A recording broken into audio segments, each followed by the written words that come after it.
So, high school, was it stressful for any of you? Yes, no, yes. Yes. I'm pretty sure that most of us, most of us encountered something stressful, anything at all, during our high school years. And how many of you would have liked to have someone there for you to listen to you vent anything that you were stressed about?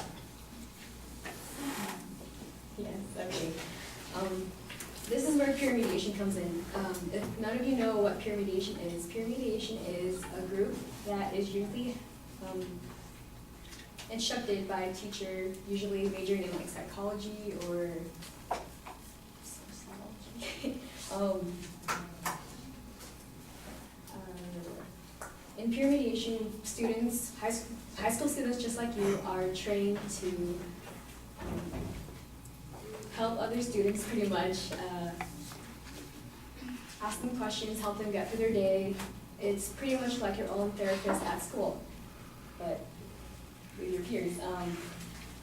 And today I want to talk to you about how peer mediation is not in every single school, but it is very influential on every student, on all the students it comes across, and that it has no, or little to no, negative thoughts or negative compounds to it. Peer mediation pretty much provides an efficient alternative to taking conflicts to a higher degree, like let's say there's a fight going on or about to go on, you hear about it, and peer mediation jumps in or catches wind of it, and they are able to bring the people in, talk it out like civil people,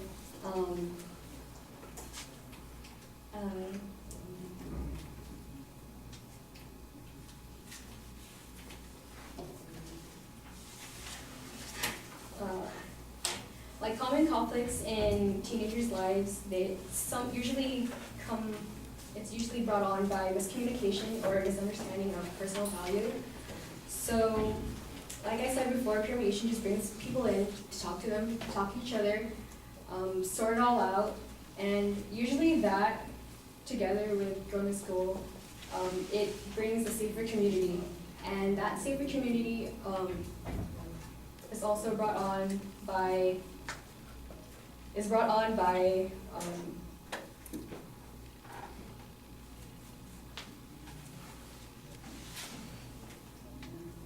reduction of suspension rates, and usually those suspension rates means, like, of course, if you're going to be suspended, you're in trouble. So a reduction of suspension rates concludes that there are a lesser amount of people getting in trouble,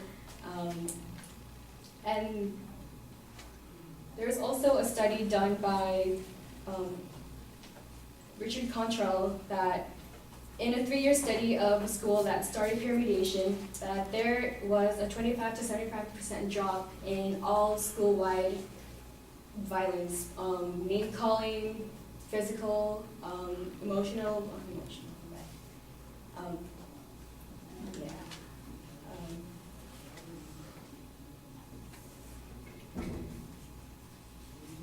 And with all that, we can conclude that peer mediation can provide a safer environment to the people around, and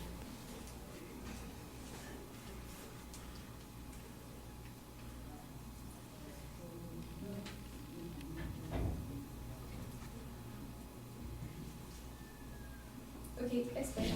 Peer mediation also provides a better alternative to trying to find therapy outside of school. Like, outside of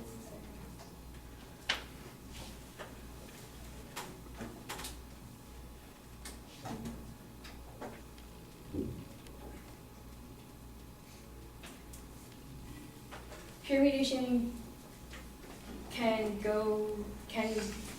fill in as therapy, and that is usually used for people who either can't afford therapy or don't want to ask for therapy, because obviously you're not going to ask for help if it's something that dire. And in a study done by Grew in 2001, peer mediation was thought to be a good place to release anger or any other emotion that you would need. And it was thought of as a good resource for high school students. And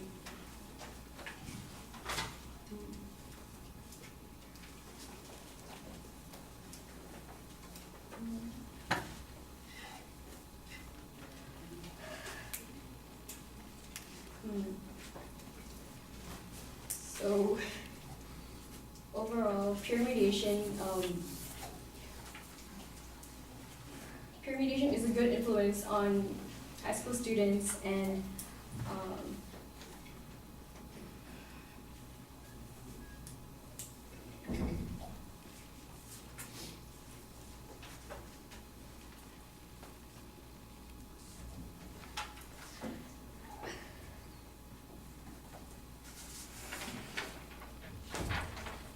peer mediation is a good way to release whatever emotions you have. It's good for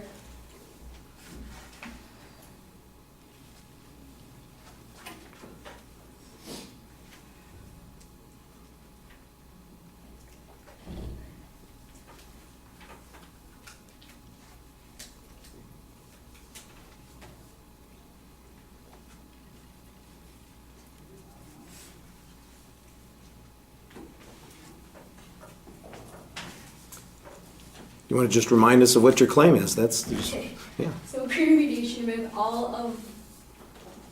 the information I gave you, I'm hoping that you see that peer mediation is good for the goodness of the school, to keep the students safe, keep everyone at bay, and try to release stress.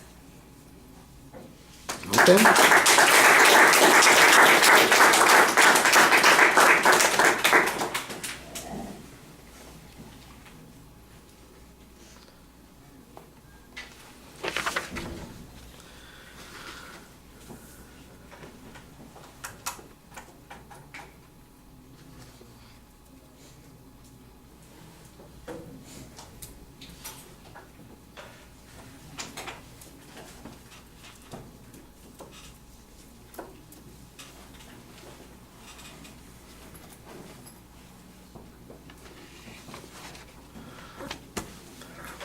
All right, well, let's talk about the elephant in the room first, and you shouldn't worry too much about it. I know that you got a little lost, a little stuck a couple of times, and, that feels awkward, and you're trying to make a good impression and build ethos with the audience.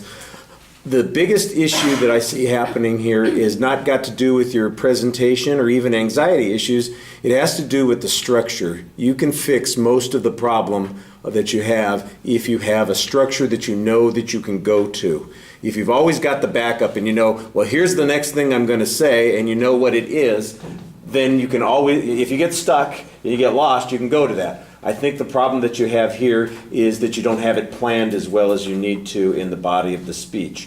Look, your voice is loud, you come across very appealing and friendly, you're talking about something that students can relate to. I like the opening. I thought you had a nice kind of rhetorical question that you're getting. It gets a little awkward because when you ask the second question, now you're going from I'm in control and I'm telling you why you need to have this, to you're going to tell me whether or not you need to have this. Because when you ask the question that way, it kind of makes it dependent on the audience to provide a justification. And what if they don't? It looked like, fortunately, you had a few people that gave you an affirmative response, but you want to be in more control there. And so I think you can see that people want you to succeed there. You've got a subject that's kind of interesting. I'm not sure what the controversy is on this.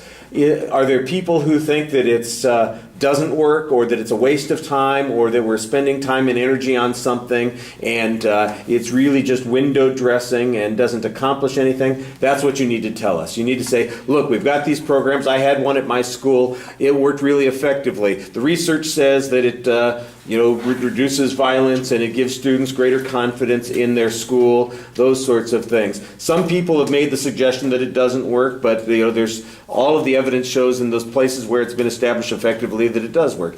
That's what you need, is you need a structure. You need a structure that says, here's why people resist it, here's what it does, here's the proof that it works. And if you've got that structured, even when you get stuck a couple of times, you know where it is you're going to go next. I thought you had some good evidence in the presentation, 2 or 3 pieces of evidence that you made reference to, but there's also a lot of places where you're making assumptions and assertions and you need to provide a little bit more information than you do. All right, so don't panic about it. You're okay. You'll get through, and I'm sure that your refutation speech, because you know what you have to respond to, somebody else came up with all those things, you won't have any trouble figuring out what the next thing to talk about is, because they'll be right there staring you in the face. All right, thank you.